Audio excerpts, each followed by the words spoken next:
Yo. So in this video, we are going to be going over my top 5 DPS units for Semrah.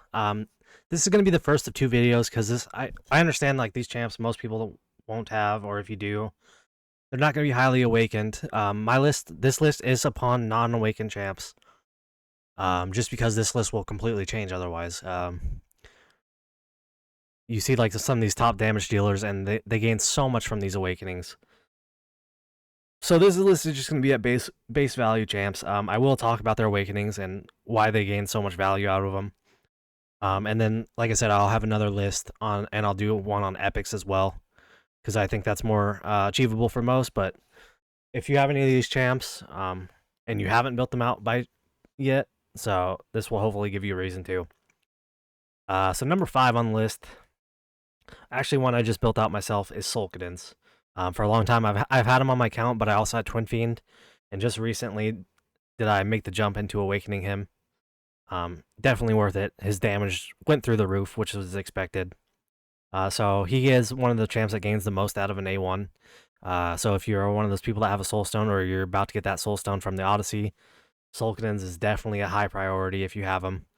Targets marked with the ultimate will be inflicted with magic vulnerability and physical vulnerability. This is huge for him, mostly because his cost for ultimate is so low. It's like the same thing with Twin Fiend. You're getting an insane amount of value with that low ult cost. The uptime for the debuffs is very high, just because he will be ulting so much.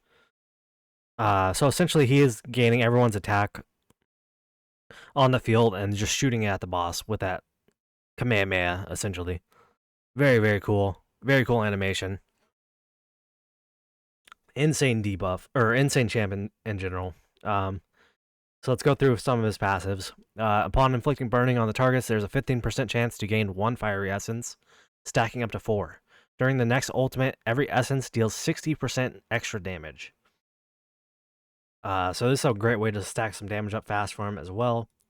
He also has becomes immune to burning damage. After talents inflict burning on targets, there's a 20% chance to increase their received burning damage by 20%. So I think this works for the whole team as well. So if you have other people that are inflicting burns, Zilla 2 is one of the main ones. Especially if you have her artifact, you will see a jump in the team damage. I do think her artifact is worth running if you have it awakened, or if you have it like leveled up. I know in Boreas I saw a jump in my score running her artifact over Crystal Vileness, which was maxed. I haven't tested it too much yet in Guild Boss, but I will have a video out on that as well this week, because I wanted to do one on my Sulkadins team. Yeah, so number 5 on the list is Sulkadins. Let's go look at some damage real quick. I think there's a few teams in the top. Well, I know there's one in the top 10 that put up some pretty crazy numbers with them, and that was only with an A1. I couldn't find too many A0s up top, but I still think he could do quite a bit of damage. But 400 million on A1 is actually insane. Only has really a Zilla 2 for support there as well. I couldn't tell what artifact she was using. But yeah, monster damage. Next on the list is a unit we all know and love. If you have them, that is. If you don't have them, you're probably struggling or probably pretty sad. It is Silus. This is counting Silus with the bond. He's just a different champ with that bond. It's so much stronger. Talent deals 20% extra damage to airborne units, so he's not seeing much out of this. During the Semrah fight, all of his damage is going to be coming from his ultimate, as expected. Damage increased by 60%, and each attack becomes soul sniping. Deals 140% damage that ignores 50% of the target defense, that ignores defense and magic res of the target for 15 seconds. So essentially, he's getting that full ignore defense, and all of those hits are just going to be piled up for monstrous damage. Silus is one of those units that you can get away without running a Lord, and he could still pile through damage if you have like an attack booster, like a Dolores or a Constance on the team.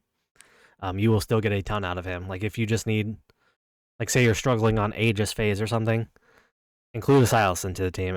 I'm sure it will be a lot better, especially if you're like holding off on the ults, and going from like Aegis, or going from the Saw phase right into Aegis. and you're having all the ults ready, you could just pile down that Aegis phase. That's like one thing I noticed too. It's just saving those ults from the Saw phase into Aegis and being ready to just do as much damage as you can up front before he starts getting those shields up. So let's go look at some Silus damage. We'll actually go to that same team because I know he's not running a Lord as well. 360 million, no Lord. A lot of those teams that will include Silus with no Lord. Of course, I'm going to try to find another one, but won't be too successful because it's all this Praetus meta comps.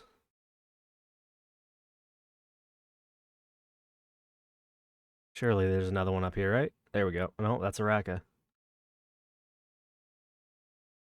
Here we go. 209, no Lord. Still pretty solid.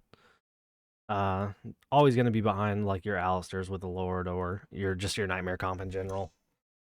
But yeah, monster damage from Silus. Number 4 on the list. Next is number 3. So this is like one of the main reasons I did this Known Awakenings. Because if there were, and you counted her A5, she would be number 1 on the list. It is the one that we all busted for. It is Lust. Lust just brings so damn much to this team.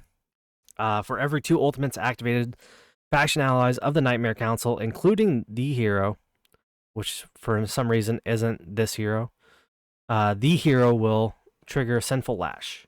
Deals 300% damage to a random enemy in range.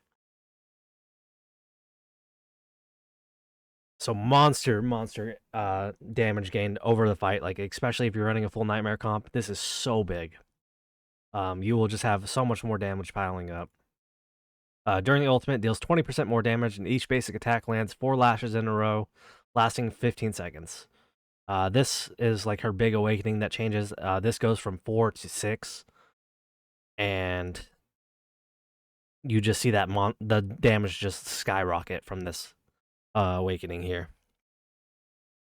Other than that, her bond, she's bringing burning and dealing extra damage. So the Arrogance bond does change this character around. I know there are a lot of people that got Lust that didn't get Arrogance in time and weren't very impressed at first, but a big reason for a lot of those accounts was just not having this bond skill activated.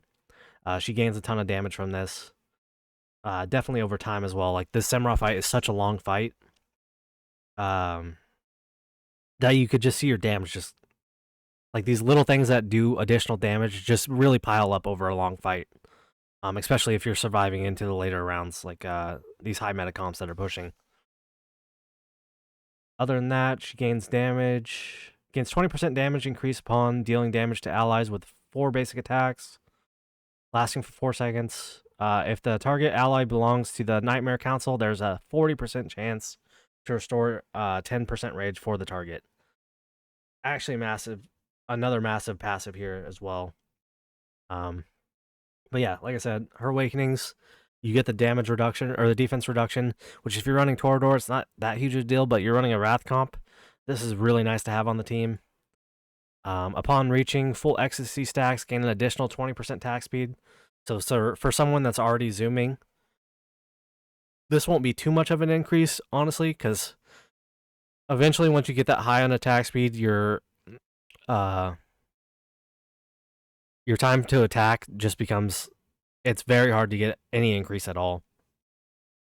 The penetration is actually one of the biggest ones. All these fighters gain a ton from having more pen. And then the final one, like I said before, is the land 6 lashes in a row instead, rather than the 4. So she's getting an additional 2. And let's go look at some damage. I'll go show a few, because there's the Fibu comp, which he's always at top. He has the best Lust in the game, I think. Almost 600 million damage, guys. That is insane. But you look at all these A5 Lusts are going to be at top. Just skyrockets damage. But yeah, even just at the base copy, she should still do fine. Like, mine wasn't the craziest damage, but I also ran Wrath on my team as well. Let's go look. Yeah, this is for my APOC. 90 million. she outdid Deimos, outdid Wrath, and we'll talk about this next character next. Is Arrogance. He's actually number 2 on the list.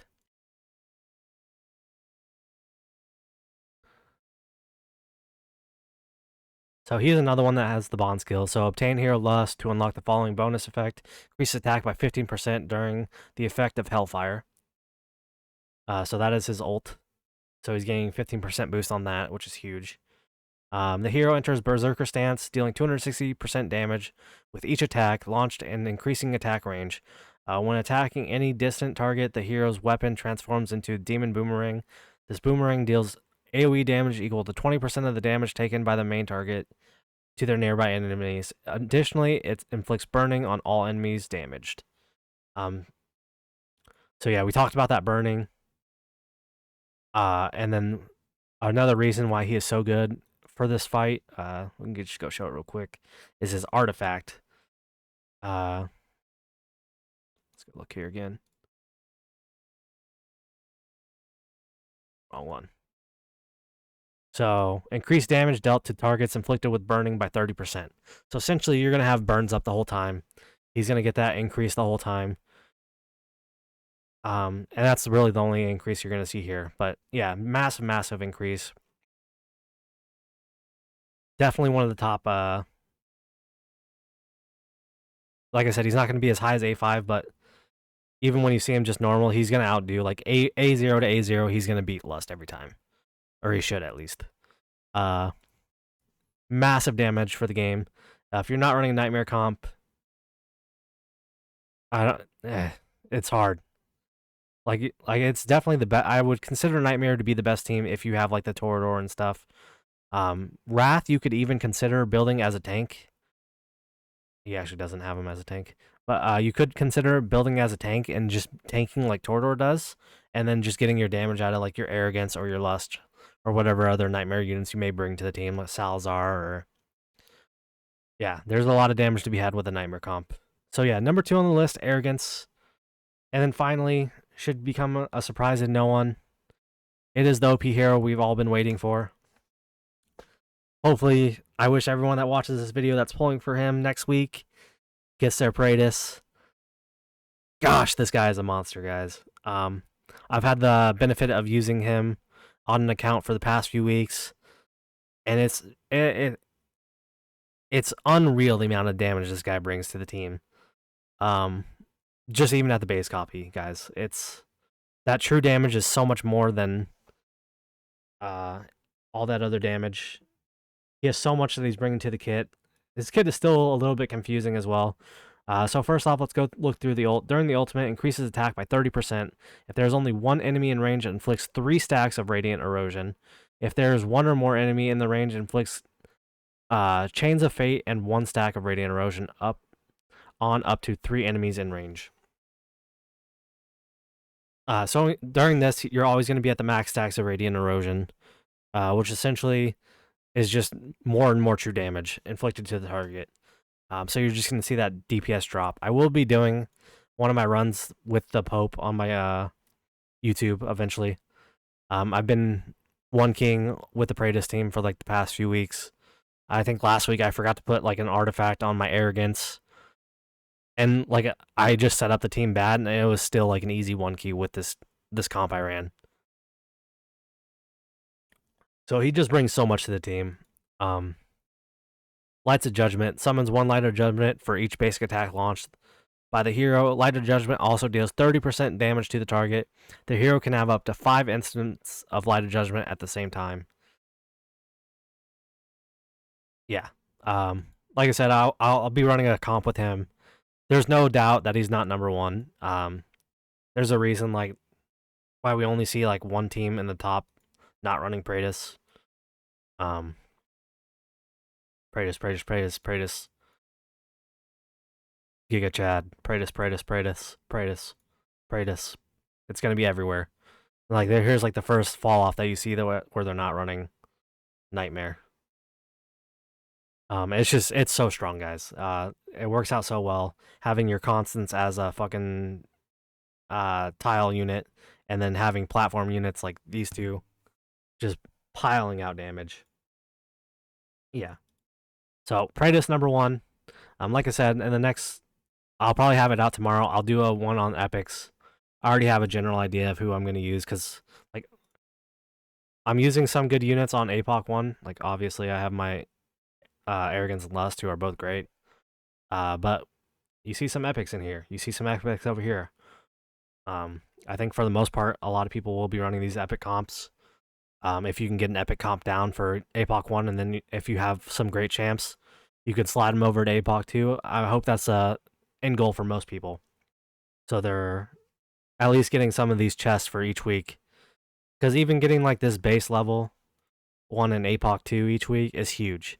You're getting 11 random items from this list still, and that's just for doing 8,000 damage. So essentially, if we can get everyone to the point where they're downing both, we're going to see account growth for everyone. It's going to be a lot.